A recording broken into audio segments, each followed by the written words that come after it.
Assalamualaikum dan salam sejahtera kepada Dr. Aswati dan Dr. Rabiatul. Kumpulan kami akan membentangkan tugasan berkaitan kajian tindakan dalam kod subjek PGT 303. Kumpulan kami terdiri daripada 4 orang ahli, iaitu saya sendiri, Fabian Frederick, seterusnya Ilya Iriani, Mazaitul Baini dan Fatiha Auni. Baiklah, setakat ini kami hanya membentangkan daripada bab 1 sehingga bab 2 sahaja. Tanpa membuang masa, eloklah saya pergi ke slide seterusnya, iaitu pengenalan. Tak kenal maka tak cinta. Itulah permulaan kepada pembentangan kami pada hari ini yang bertajuk Implementasi Mudahnya 123 dalam membantu meningkatkan kemahiran asas operasi tambah dalam kalangan kanak-kanak Attention Deficit Hyperactive Disorder atau singkatannya ADHD di dalam bilik darjah. Jadi, jom kita pergi ke pengenalan. Jadi sebenarnya, apakah masalah yang dihadapi oleh kanak-kanak ADHD ini? Sudah semestinya masalah dalam pembelajaran, tapi kami memfokuskan kepada masalah yang dihadapi oleh mereka, iaitu dalam matematik operasi tambah. Pengertian nombor adalah satu prinsip matematik yang mesti dipelajari dan difahami oleh semua murid di sekolah. Sebab matematik adalah elemen penting di dalam kehidupan. Murid-murid yang boleh menguasai asas matematik boleh membezakan jarak, boleh mengetahui masa, mengetahui nilai sesuatu barang dan banyak lagi. Jadi, apakah kesannya kepada kanak-kanak ADHD ini sekiranya mereka tidak menguasai ilmu matematik? Kesannya di sini adalah prestasi mereka akan terjejas, terutama dalam pembelajaran, dan isu sosial seperti pengasingan diri, kurang yakin dan rasa malu tu mulai timbul. Oleh itu, kumpulan kami membina kertas cadangan ini untuk membantu dan memberi peluang kepada kanak-kanak ADHD ini dalam mempelajari ilmu asas operasi tambah. Jadi kami bercadang untuk menggunakan salah satu strategi dalam pembelajaran, iaitu teknik bermain sambil belajar. Dalam teknik ini, pelibatan sosial dan emosi terlibat secara aktif. Baiklah, pembentang seterusnya akan diteruskan oleh rakan saya. Terima kasih saudara Fabian. Saya Maizatul akan menyambung pembentangan yang seterusnya, iaitu mengenai latar belakang kajian. Dalam bahagian latar belakang kajian ini, pengkaji akan menjelaskan maksud Attention Deficit Hyperactive Disorder iaitu ADHD terlebih dahulu.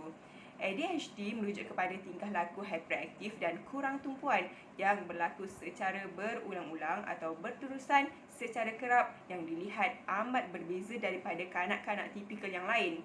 Dalam kajian tindakan ini, pengkaji telah memilih mata pelajaran matematik awal yang memfokuskan pembelajaran operasi tambah sahaja. Dalam proses pengajaran dan pembelajaran operasi tambah satu digit kanak-kanak ADHD, tingkah laku yang ditujukan oleh kanak-kanak ADHD seperti menghadapi kesukaran untuk menumpukan perhatian dan bertingkah laku hyperaktif serta impulsif menyebabkan mereka mengalami kesukaran untuk mengamati dan menapis maklumat penting yang wujud daripada pelbagai rangsangan di sekeliling mereka. Berdasarkan kajian lepas, didapati bahawa kaedah yang digunakan oleh kajian-kajian lepas kurang efektif dalam meningkatkan kemahiran asas operasi tambah satu digit, iaitu 1 hingga 9 kanak-kanak ADHD. Oleh hal yang demikian, pengkaji menyedari bahawa bermain merupakan salah satu kegiatan semula jadi yang menjadi keperluan untuk setiap kanak-kanak. Jadi, kami selaku pengkaji bercadang untuk mengetengahkan konsep bermain sambil belajar dengan mereka bentuk model inovasi mudahnya 123 berasaskan teknologi ke dalam pengajaran asas matematik operasi tambah satu digit dalam kalangan murid ADHD dengan harapan mampu menyelesaikan masalah pembelajaran operasi tambah satu digit kanak-kanak ADHD tersebut. Terima kasih kepada saudari Maizatul Baini di atas penerangan sebentar tadi. Sekarang saya akan menyambung pembentangan yang seterusnya dengan menerangkan pernyataan masalah kajian kumpulan kami. Kajian kami berfokuskan kepada murid Attention Deficit Hyperactive Disorder ADHD yang memiliki masalah dalam kemahiran asas menambah satu digit, iaitu bermula dari nombor 1 sehingga nombor 9. Ketidakupayaan kanak-kanak ini dalam kemahiran asas matematik mampu menyebabkan mereka ketinggalan di dalam aktiviti pembelajaran seharian mereka. Justru itu, kajian kami akan memberi fokus kepada menyelesaikan masalah kanak-kanak ADHD terhadap kemahiran menambah satu digit, iaitu bermula dari nombor 1 sehingga ke nombor 9. Seterusnya adalah persoalan kajian kumpulan kami. Kumpulan kami memiliki dua persoalan kajian, iaitu pertama, adakah murid ADHD dapat menguasai kemahiran asas menambah satu digit, iaitu bermula daripada nombor 1 sehingga nombor 9 apabila mereka menggunakan kaedah model E-inovasi, mudahnya 1, 2, 3 di dalam bilik darjah. Kedua, adakah prestasi serta tumpuan kanak-kanak ini dapat ditingkatkan apabila mereka menggunakan kaedah yang kami tunjukkan, iaitu kaedah E-inovasi, mudahnya 1, 2, 3 di dalam bilik darjah. Terima kasih Saudari Fatihah Auni. Baiklah, saya Ila Irani akan meneruskan pembentangan berkaitan tujuan dan objektif kajian kami. Baiklah, dalam bahagian ini, pengkaji akan memfokuskan topik berkaitan intervensi untuk membantu meningkatkan kemahiran asas operasi tambah satu digit, iaitu 1 hingga 9 untuk kanak-kanak ADHD. Okey, tujuannya adalah untuk implementasikan model E-inovasi, mudahnya 1, 2, 3 untuk menarik minat mereka dalam subjek mathematics. Okey, model ini adalah berasaskan fun learning dan membantu murid ADHD untuk fokus di dalam kelas. Selain itu, tujuannya adalah untuk kurangkan tekanan murid ADHD semasa PDP dan juga dapat kurangkan gangguan yang mereka lakukan semasa di dalam kelas. Baiklah, untuk kesimpulan bagi bab 1 ini, kami dapat merumuskan bahawa penetapan tajuk kajian ini adalah bertujuan untuk menetapkan objektif kajian dan juga merangka langkah-langkah yang ingin diambil pada bahagian bab-bab yang seterusnya. Okey, pengkaji juga memfokuskan tajuk kajian yang bertemakan fun learning untuk mewujudkan suasana yang menyeronokkan semasa pembelajaran matematik kanak-kanak ADHD berlangsung.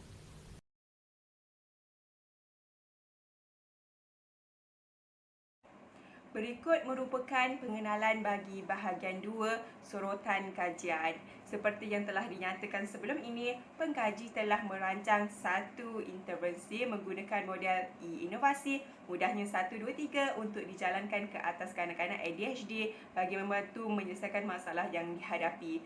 Dalam proses ingin menjalankan kajian ini, pengkaji telah merujuk dan meneliti beberapa kajian lepas berkaitan masalah murid ADHD yang mempunyai masalah dalam subjek matematik, khusus operasi tambah satu digit untuk dijadikan sebagai asas panduan bagi meneruskan intervensi terhadap kajian ini. Oleh hal yang demikian, pengkaji telah memilih 2 jurnal untuk dijadikan rujukan dan panduan bagi membangunkan intervensi yang telah dirancang. Jurnal yang dirujuk semestinya perlu bersesuaian dan bertepatan dengan masalah yang ingin dikaji terhadap kanak-kanak ADHD. Jurnal pertama bertajuk UVAMAT, A Serious Game for Learning Mathematics for Children with ADHD Disability Evaluation pada tahun 2020 dan jurnal kedua bertajuk Augmented Reality Game-Based Learning for Mathematics Skill Training in Inclusive Contents pada tahun 2015. Kedua-dua jurnal ini akan diterangkan pada bahagian yang seterusnya. Bagi sorotan kajian 1 diambil daripada jurnal bertajuk UVAMAT, A Serious Game for Learning Mathematics for Children with ADHD Disability Evaluation.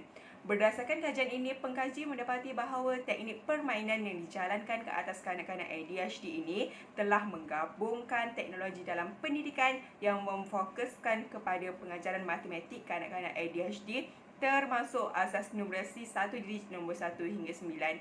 Salah satu cara untuk meningkatkan kualiti pengajaran adalah dengan menggunakan kemudahan teknologi. Dalam meneliti isi kandungan jurnal ini juga, pengkaji mendapati bahawa penggunaan permainan UVAMAT dan teknik pengajaran yang berkesan mampu untuk menyokong pembelajaran matematik kanak-kanak ADHD. Di samping itu, sistem permainan ini bukan sahaja dapat mewujudkan rasa puas hati dan bersemangat dalam kalangan kanak-kanak ADHD, malah dalam kalangan guru-guru yang mengajar juga. Oleh hal yang demikian, pengkaji mendapati bahawa teknik pembelajaran ini amat berkait rapat dengan model inovasi mudahnya 1, 2, 3 sebagai intervensi dalam kajian yang kami sedang jalankan. Seterusnya untuk sorotan 2 akan diterangkan oleh Saudari Fatihah Auni. Sekarang saya akan membentangkan sorotan 2 kumpulan kami. Sorotan kajian ini diambil berdasarkan jurnal Argumented Reality Game-Based Learning for Mathematics Skill Training in Inclusive Context.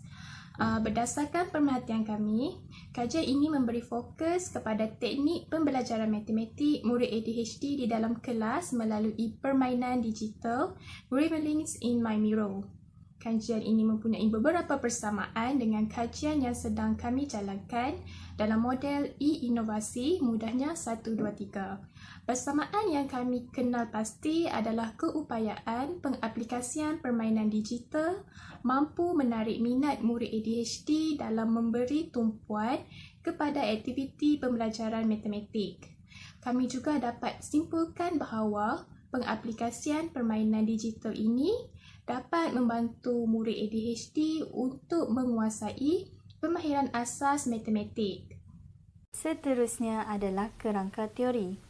Okey, bagi kajian ini, kami mengaplikasikan teori konstruktivism yang diketengahkan oleh John Piaget dan juga Lev Vygotsky.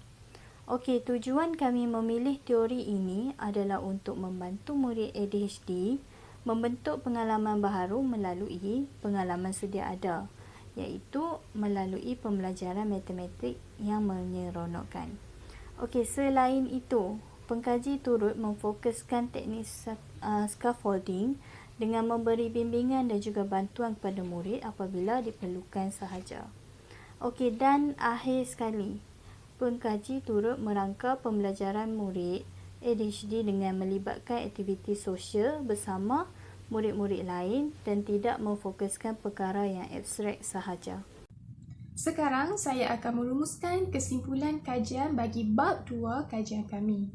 Secara ringkasnya, kajian kami tertumpu kepada keberkesanan penggunaan permainan digital terhadap murid ADHD dalam membantu mereka menguasai kemahiran asas matematik, iaitu bermula daripada nombor 1 sehingga nombor 9. Kajian kami turut mendapati bahawa pengaplikasian teori yang bersesuaian seperti teori konstruktivism terhadap e-inovasi mudahnya 1, 2, 3 mampu mengukuhkan keberhasilan serta kebesanan e-inovasi mudahnya 1, 2, 3 untuk diaplikasikan kepada murid ADHD di dalam kelas. Sekian sahaja pembentangan daripada kumpulan saya. Terima kasih.